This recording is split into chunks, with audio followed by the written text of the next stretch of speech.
Beowulf accepts Hrothgar's challenge, and the king and his men accompany the hero to the dreadful lair of Grendel's mother. Fearlessly, Beowulf prepares to battle with the terrible creature. The battle with Grendel's mother. He leaped into the lake, would not wait for anyone's answer. The heaving water covered him over. For hours he sank through the waves. At last he saw the mud of the bottom. And all at once the greedy she-wolf, who'd ruled those waters for 100 years, discovered him. Saw that a creature from above had come to explore the bottom of her wet world. She welcomed him in her claws, clutched at him savagely, but could not harm him. Tried to work her fingers through the tight, ring-woven mail on his breast, but tore and scratched in vain. Then she carried him, armor and sword and all, to her home. He struggled to free his weapon and failed. The fight brought other monsters swimming to see her catch, a host of sea beasts who beat at his mail shirt, stabbing with tusks and teeth as they followed along. Then he realized, suddenly, that she'd brought him into someone's battle hall, and there the water's heat could not hurt him, nor anything in the lake attack him through the building's high arching roof. A brilliant light burned all around him, the lake itself like a fiery flame. Then he saw the mighty water witch and swung his sword, his ring-marked blade straight at her head. The iron sang its fierce song, sang Beowulf's strength. But her guests discovered that no sword could slice her evil skin, that hunting could not hurt her, was useless now when he needed it. They wrestled. She ripped and tore and clawed at him, bit holes in his helmet, and that too failed him. For the first time in years of being worn to war, it would earn no glory. It was the last time anyone would wear it. But Beowulf longed only for fame, leaped back into battle. He tossed his sword aside, angry. The steel-edged blade lay where he dropped it. If weapons were useless, he'd use his hands, the strength in his fingers.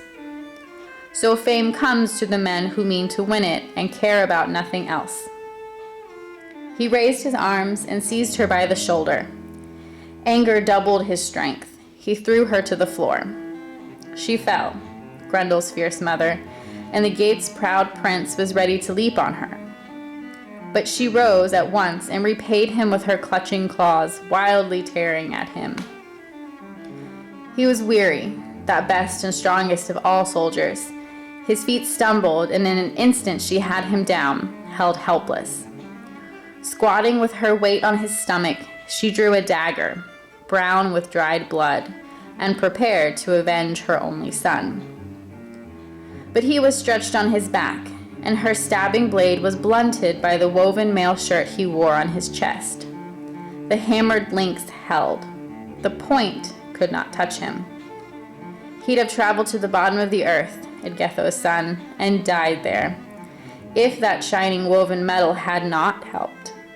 And holy God, who sent him victory, gave judgment for truth and right, ruler of the heavens, once Beowulf was back on his feet and fighting.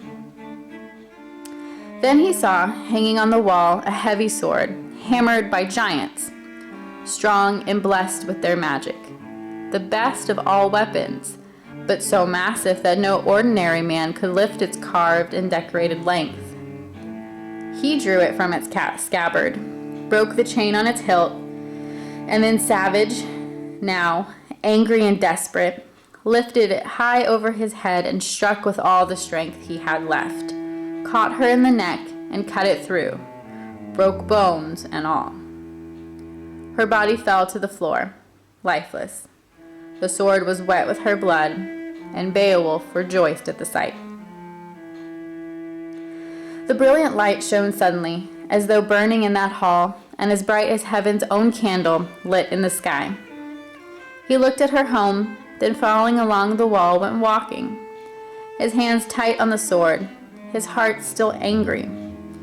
He was hunting another dead monster, and took his weapon with him for the final revenge against Grendel's vicious attacks, his nighttime raids over and over, coming to Heorot when Hrothgar's men slept, killing them in their beds, eating some on the spot, 15 or more, and running to his loathsome moor with another such sickening meal waiting in his pouch. But Beowulf repaid him for those visits, found him lying dead in his corner, armless, exactly as that fierce fighter had sent him out from Heorot, then struck off his head with a single swift blow. The body jerked for the last time, then lay still. The wise old warriors who surrounded Hrothgar, like him staring into the monster's lake, saw the waves surging and blood spurting through. They spoke about Beowulf, all the graybeards, whispered together and said that hope was gone, that the hero had lost fame and his life at once, and would never return to the living, come back as triumphant as he had left. Almost all agreed that Grendel's mighty mother, the she-wolf, had killed him. The sun slid over past noon, went further down. The Danes gave up, left the lake, and went home, Hrothgar with them. The gates stayed, sat sadly, watching, imagining they saw their lord, but not believing they would ever see him again. Then the sword melted, blood-soaked, dripping down like water, disappearing like ice when the world's eternal lord loosens invisible fetters and unwinds icicles and frost as only he can, he who rules time and seasons, he who is truly God. The monster's hall was full of rich treasures, but all that Beowulf took was Grendel's head and the hilt of the giant's jeweled sword. The rest of that ring-marked blade had dissolved in Grendel's steaming blood, boiling even after his death. And then the battle's only survivors swam up and away from those silent corpses. The water was calm and clean, the whole huge lake peaceful once the demons who lived in it were dead. Then that noble protector of all seamen swam to the land, rejoicing in the heavy burdens he was bringing with him. He and all his glorious band of Geats thanked God that their leader had come back unharmed. They left the lake together. The Geats carried Beowulf's helmet and his mail shirt. Behind them the water slowly thickened as the monster's blood came seeping up. They walked quickly, happily, across roads all of them remembered, left the lake and the cliffs alongside it. Brave men staggering under the weight of Grendel's skull, too heavy for fewer than 4 of them to handle, 2 on each side of the spear jammed through it. Yet proud of their ugly load and determined that the Danes, seated in Heorot, should see it. Soon, 14 Geats arrived at the hall, bold and warlike, and with Beowulf, their lord and leader, they walked on the mead hall green. Then the Geats' brave prince entered Heorot, covered with glory for the daring battles he had fought. He sought Hrothgar to salute him and show Grendel's head.